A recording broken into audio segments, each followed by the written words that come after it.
Hari ke-51. Bacaan Alkitab diambil dari Bilangan 35 ayat 1 sampai 34, Bilangan 36 ayat 1 sampai 13 dan Ulangan 1 ayat 1 sampai 46. Demikian bunyi firman Tuhan di dalam Bilangan 35 ayat 1 sampai 34. Kota-kota orang Lewi. Tuhan berfirman kepada Musa di dataran Moab di tepi sungai Yordan di dekat Yeriko. Perintahkanlah kepada orang Israel supaya dari milik pusaka kepunyaannya diberikan mereka kota-kota kepada orang Lewi untuk didiami. Juga haruslah kamu memberikan kepada orang Lewi tanah penggembalaan yang di sekeliling kota-kota itu. Kota-kota itu akan menjadi kepunyaan mereka untuk didiami, dan tanah-tanah penggembalaannya untuk hewan yang mereka miliki dan untuk segala ternak mereka yang lain. Tanah-tanah penggembalaan kota-kota yang harus kamu berikan kepada orang Lewi itu ialah dari tembok kota keluar 1000 hasta berkeliling. Di luar kota itu haruslah kamu mengukur 2000 hasta di sisi timur dan 2000 hasta di sisi selatan, dan 2000 hasta di sisi barat dan 2000 hasta di sisi utara, sehingga kota itu berada di tengah-tengah. Itulah bagi mereka tanah-tanah penggembalaan kota-kota. Mengenai kota-kota yang harus kamu berikan kepada orang Lewi itu, ialah 6 kota perlindungan yang harus kamu berikan, supaya orang pembunuh dapat melarikan diri ke sana. Di samping itu, haruslah kamu memberikan 42 kota. Segala kota yang harus kamu berikan kepada orang Lewi itu berjumlah 48 kota, semuanya dengan tanah-tanah penggembalaannya. Mengenai kota-kota yang akan kamu berikan dari tanah milik orang Israel dari suku orang banyak, jumlahnya haruslah kamu ambil banyak, dan dari suku yang sedikit jumlahnya haruslah kamu ambil sedikit. Setiap suku harus memberikan dari kota-kotanya kepada orang Lewi sekadar milik pusaka yang dibagikan kepadanya. Kota-kota perlindungan. Tuhan berfirman kepada Musa, "Berbicaralah kepada orang Israel dan katakanlah kepada mereka, apabila kamu menyeberangi sungai Yordan ke tanah Kanaan, maka haruslah kamu memilih beberapa kota yang menjadi kota-kota perlindungan bagimu, supaya orang pembunuh yang telah membunuh seseorang dengan tidak sengaja dapat melarikan diri ke sana. Kota-kota itu akan menjadi tempat perlindungan bagimu terhadap penuntut balas, supaya pembunuh jangan mati sebelum ia dihadapkan kepada rapat umat untuk diadili. Dan kota-kota yang kamu tentukan itu haruslah 6 buah kota perlindungan bagimu. 3 kota harus kamu tentukan di seberang sungai Yordan sini, dan 3 kota harus kamu tentukan di tanah Kanaan, semuanya kota-kota perlindungan. Ke-6 kota itu haruslah menjadi tempat perlindungan bagi orang Israel dan bagi orang asing dan pendatang di tengah-tengahmu, supaya setiap orang yang telah membunuh seseorang dengan tidak sengaja dapat melarikan diri ke sana. Tetapi jika ia membunuh orang itu dengan benda besi sehingga orang itu mati, maka ia seorang pembunuh. Pastilah pembunuh itu dibunuh. Dan jika ia membunuh orang itu dengan batu di tangan yang mungkin menyebabkan matinya seseorang sehingga orang itu mati, maka ia seorang pembunuh. Pastilah pembunuh itu dibunuh. Atau jika ia membunuh orang itu dengan benda kayu di tangan yang mungkin menyebabkan matinya seseorang sehingga orang itu mati, maka ia seorang pembunuh. Pastilah pembunuh itu dibunuh. Penuntut darahlah yang harus membunuh pembunuh itu. Pada waktu bertemu dengan dia, ia harus membunuh dia. Juga jika ia menumbuk orang itu karena benci atau melempar dia dengan sengaja sehingga orang itu mati, atau jika ia memukul dia dengan tangannya karena perasaan permusuhan sehingga orang itu mati, maka pastilah si pemukul itu dibunuh. Ia seorang pembunuh. Penuntut darah harus membunuh pembunuh itu pada waktu bertemu dengan dia. Tetapi jika ia sekonyong-konyong menumbuk orang itu dengan tidak ada perasaan permusuhan, atau dengan tidak sengaja melemparkan sesuatu benda kepadanya, atau dengan kurang ingat menjatuhkan kepada orang itu sesuatu batu yang mungkin menyebabkan matinya seseorang, sehingga orang itu mati, sedangkan dia tidak merasa bermusuh dengan orang itu, dan juga tidak mengikhtiarkan celakanya, maka haruslah rapat umat mengadili antara orang yang membunuh itu dan penuntut darah menurut hukum-hukum ini. Dan haruslah rapat umat membebaskan pembunuh dari tangan penuntut darah, dan haruslah rapat umat mengembalikan dia ke kota perlindungan, ke tempat ia telah melarikan diri. Disitulah ia harus tinggal sampai matinya imam besar yang telah diurapi dengan minyak yang kudus. Tetapi jika terjadi bahwa pembunuh itu keluar dari batas kota perlindungan tempat ia melarikan diri, dan penuntut darah mendapat dia di luar batas kota perlindungannya, dan penuntut darah membunuh pembunuh itu, maka tidaklah ia berhutang darah. Sebab pembunuh itu wajib tinggal di kota perlindungan sampai matinya imam besar. Tetapi sesudah matinya imam besar, bolehlah pembunuh itu kembali ke tanah kepunyaannya sendiri. Itulah semuanya yang harus menjadi ketetapan hukum bagimu turun-temurun di segala tempat kediamanmu. Setiap orang yang telah membunuh seseorang haruslah dibunuh sebagai pembunuh menurut keterangan saksi-saksi. Tetapi kalau hanya satu orang saksi saja, tidak cukup untuk memberi keterangan terhadap seseorang dalam perkara hukuman mati. Janganlah kamu menerima uang tebusan karena nyawa seorang pembunuh yang kesalahannya setimpal dengan hukuman mati, tetapi pastilah ia dibunuh. Juga janganlah kamu menerima uang tebusan karena seseorang yang telah melarikan diri ke kota perlindungannya, supaya ia boleh kembali untuk diam di tanahnya sebelum matinya imam besar. Jadi janganlah kamu mencemarkan negeri tempat tinggalmu, sebab darah itulah yang mencemarkan negeri itu. Maka bagi negeri itu tidak dapat diadakan pendamaian oleh karena darah yang tertumpah di sana, kecuali dengan darah orang yang telah menumpahkannya. Maka janganlah najiskan negeri tempat kedudukanmu yang di tengah-tengahnya aku diam, sebab aku Tuhan diam di tengah-tengah orang Israel. Bilangan 36 ayat 1-13. Syarat perkawinan anak-anak perempuan yang mempunyai hak waris. Mendekatlah kepala-kepala puak dari kaum Bani Gilead bin Makhir bin Manase, salah satu dari kaum-kaum keturunan Yusuf, dan berbicara di depan Musa dan pemimpin-pemimpin kepada suku orang Israel.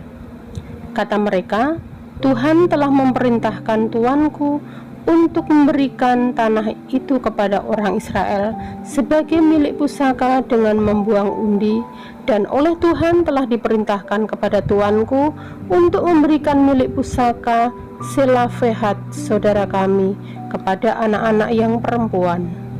Tetapi seandainya mereka kawin dengan salah seorang anak laki-laki dari suku lain di antara orang Israel, maka milik pusaka perempuan itu akan dikurangkan dari milik pusaka bapa-bapa kami dan akan ditambahkan kepada milik pusaka suku yang akan dimasukinya. Jadi akan dikurangkan dari milik pusaka yang diundikan kepada kami. Maka apabila tiba tahun Yobel bagi orang Israel, milik pusaka perempuan itu akan ditambahkan kepada milik pusaka suku yang akan dimasukinya, dan akan dikurangkan dari milik pusaka suku nenek moyang kami. Lalu Musa memerintahkan kepada orang Israel sesuai dengan titah Tuhan. Perkataan suku keturunan Yusuf itu benar. Inilah firman yang diperintahkan Tuhan mengenai anak-anak perempuan Selofehad. Bunyinya, mereka boleh kawin dengan siapa saja yang suka kepada mereka, asal mereka kawin di lingkungan salah satu kaum dari suku ayah mereka. Sebab milik pusaka orang Israel tidak boleh beralih dari suku ke suku, tetapi orang Israel haruslah masing-masing memegang milik pusaka suku nenek moyangnya.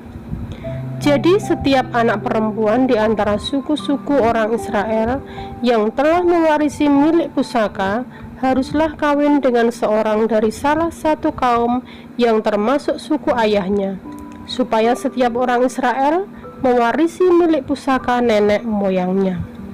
Sebab milik pusaka itu tidak boleh beralih dari suku ke suku, tetapi suku-suku orang Israel haruslah masing-masing memegang milik pusakanya sendiri.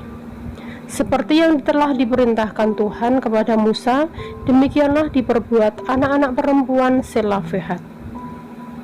Maka Mahla, Tirsa, Hogla, Milka, dan Noa, anak-anak perempuan Selofehad, kawin dengan anak-anak laki dari pihak saudara-saudara ayah mereka. Mereka kawin dengan laki-laki dari kaum-kaum Bani Manase bin Yusuf, sehingga milik pusaka mereka tetap tinggal pada suku kaum ayahnya. Itulah perintah dan peraturan yang diperintahkan Tuhan kepada orang Israel dengan perantaraan Musa di dataran Moab, di tepi sungai Yordan dekat Yeriko. Ulangan 1 ayat 1 sampai 46. Musa meriwayatkan pengalaman di Gunung Horeb. Inilah perkataan-perkataan yang diucapkan Musa kepada seluruh orang Israel di seberang sungai Yordan, di padang gurun, di Araba Yordan, di tentangan Suf, antara Paran dengan Tofel, Laban, Haserot, dan di Sahab. 11 hari perjalanan jauhnya dari Horeb sampai Kades Barnea melalui jalan pegunungan Seir. Pada tanggal 1 bulan 11 tahun ke-40 berbicara Musa kepada orang Israel sesuai dengan segala yang diperintahkan Tuhan kepadanya demi mereka. Setelah ia memukul kalah Sihon, raja orang Amori yang diam di Hesibon, dan Og, raja negeri Basan yang diam di Asitarot dekat Edrei. Di seberang sungai Yordan di tanah Moab, mulailah Musa menguraikan hukum Taurat. Ini katanya, Tuhan Allah kita telah berfirman kepada kita di Horeb, demikian, telah cukup lama kamu tinggal di gunung ini. Majulah, berangkatlah, pergilah ke pegunungan orang Amori dan kepada semua tetangga mereka di Araba Yordan, di pegunungan, di daerah bukit, di tanah Negeb, dan di tepi pantai laut, yakni negeri orang Kanaan, dan ke gunung Libanon sampai Efrat, sungai besar itu. Ketahuilah, aku telah menyerahkan negeri itu kepadamu. Masukilah, dudukilah negeri yang dijanjikan Tuhan dengan sumpah kepada nenek moyangmu, yakni Abraham, Ishak, dan Yakub, untuk memberikannya kepada mereka dan kepada keturunannya. Riwayat pengangkatan hakim-hakim. Pada waktu itu aku berkata kepadamu demikian, seorang diri aku tidak dapat memikul tanggung jawab atas kamu. Tuhan Allahmu telah membuat kamu banyak, dan sesungguhnya sekarang kamu sudah seperti bintang-bintang di langit banyaknya. Tuhan Allah nenek moyangmu kiranya menambahi kamu 1000 kali lagi dari jumlahmu sekarang, dan memberkati kamu seperti yang dijanjikannya kepadamu. Tetapi bagaimana seorang diri aku dapat memikul tanggung jawab atas kesusahanmu, atas bebanmu dan perkaramu? Kemukakanlah dari suku-sukumu orang-orang yang bijaksana, berakal budi dan berpengalaman, maka aku akan mengangkat mereka menjadi kepala atas kamu. Lalu kamu menjawab aku, memang baik apa yang kau anjurkan untuk dilakukan itu. Kemudian aku mengambil kepala-kepala sukumu, yakni orang-orang yang bijaksana dan berpengalaman. Lalu aku mengangkat mereka menjadi pemimpin atas kamu, yakni sebagai kepala pasukan 1.000, kepala pasukan 100, kepala pasukan 50, dan kepala pasukan 10, dan sebagai pengatur pasukan bagi suku-sukumu. Dan pada waktu itu aku memerintahkan kepada para hakimmu demikian, berilah perhatian kepada perkara-perkara di atas di antara saudara-saudaramu, dan berilah keputusan yang adil di dalam perkara-perkara antara seseorang dengan saudaranya atau dengan orang asing yang ada padamu. Dalam mengadili jangan pandang bulu. Baiklah perkara orang kecil maupun perkara orang besar harus kamu dengarkan. Jangan gentar terhadap siapapun, sebab pengadilan adalah kepunyaan Allah. Tetapi perkara yang terlalu sukar bagimu harus kamu hadapkan kepadaku, supaya aku mendengarnya. Demikianlah aku pada waktu itu memerintahkan kepadamu segala hal yang harus kamu lakukan. Riwayat ke-12 pengintai. Kemudian kita berangkat dari Horeb dan berjalan melalui segenap padang gurun yang besar dan dahsyat yang telah kamu lihat itu ke arah pegunungan orang Amori, seperti yang diperintahkan kepada kita oleh Tuhan Allah kita. Lalu kita sampai ke Kades Barnea. Ketika itu aku berkata kepadamu, kamu sudah sampai ke pegunungan orang Amori yang diberikan kepada kita oleh Tuhan Allah kita. Ketahuilah, Tuhan Allahmu telah menyerahkan negeri itu kepadamu. Majulah, dudukilah, seperti yang difirmankan kepadamu oleh Tuhan Allah nenek moyangmu. Janganlah takut dan janganlah patah hati. Lalu kamu sekalian mendekati aku dan berkata, marilah kita menyuruh beberapa orang mendahului kita untuk menyelidiki negeri itu bagi kita dan membawa kabar kepada kita tentang jalan yang akan kita lalui dan tentang kota-kota yang akan kita datangi. Hal itu kupandang baik, jadi aku memilih daripadamu 12 orang dari tiap-tiap suku seorang. Mereka pergi dan berjalan ke arah pegunungan, lalu sampai ke lembah Eskol, kemudian menyelidiki negeri itu. Maka mereka mengambil buah-buahan negeri itu dan membawanya kepada kita. Mereka membawa kabar kepada kita demikian, negeri yang diberikan Tuhan Allah kita kepada kita itu baik. Tetapi kamu tidak mau berjalan ke sana, kamu menentang titah Tuhan Allahmu. Kamu menggerutu di dalam kemahmu serta berkata, karena Tuhan membenci kita, maka Ia membawa kita keluar dari tanah Mesir untuk menyerahkan kita ke dalam tangan orang Amori, supaya dimusnahkan. Kemanakah pula kita maju? Saudara-saudara kita telah membuat hati kita tawar dengan mengatakan, orang-orang itu lebih besar dan lebih tinggi daripada kita. Kota-kota di sana besar dan kubu-kubunya sampai ke langit. Lagi pula kami melihat orang-orang enak di sana. Ketika itu aku berkata kepadamu, janganlah gemetar, janganlah takut kepada mereka. Tuhan Allahmu yang berjalan di depanmu.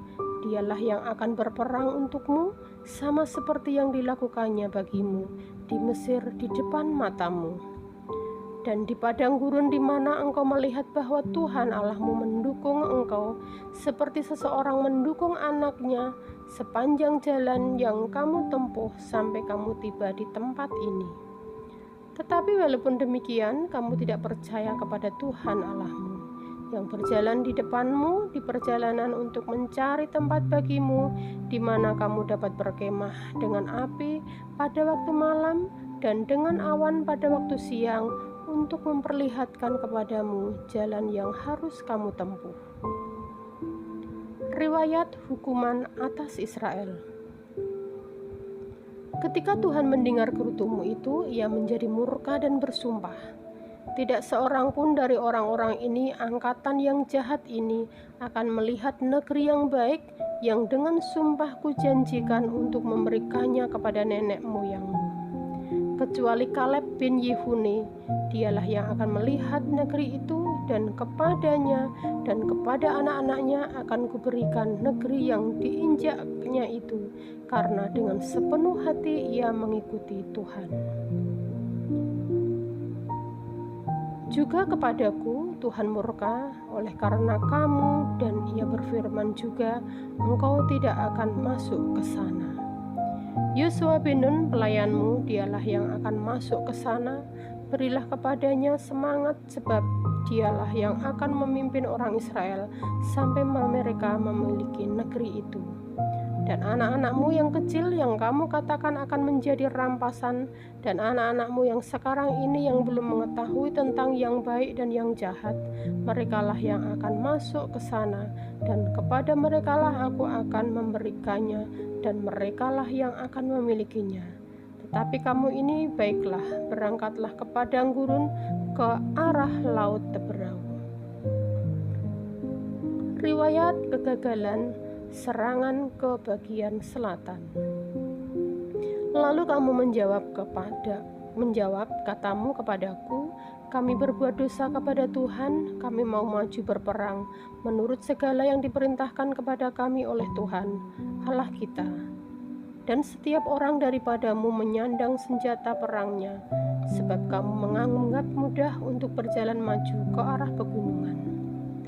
Tetapi Tuhan berfirman kepadaku, katakanlah kepada mereka, janganlah kamu maju dan janganlah kamu berperang, sebab aku tidak ada di tengah-tengahmu, nanti kamu terpukul kalah oleh musuhmu. Dan aku berbicara kepadamu, tetapi kamu tidak mendengarkan, kamu menentang titah Tuhan, kamu berlaku terlalu berani dan maju ke arah pegunungan. Kemudian orang Amori yang diam di pegunungan itu keluar menyerbu kamu, dan mereka mengejar kamu seperti lebah dan mengalahkan kamu dari Seir sampai Horma. Lalu kamu pulang dan menangis di hadapan Tuhan. Tetapi Tuhan tidak mendengarkan tangisanmu dan tidak memberi telinga kepada suaramu. Demikianlah kamu lama tinggal di Kades, yakni sepanjang waktu kamu tinggal di sana. Amin. Tuhan Yesus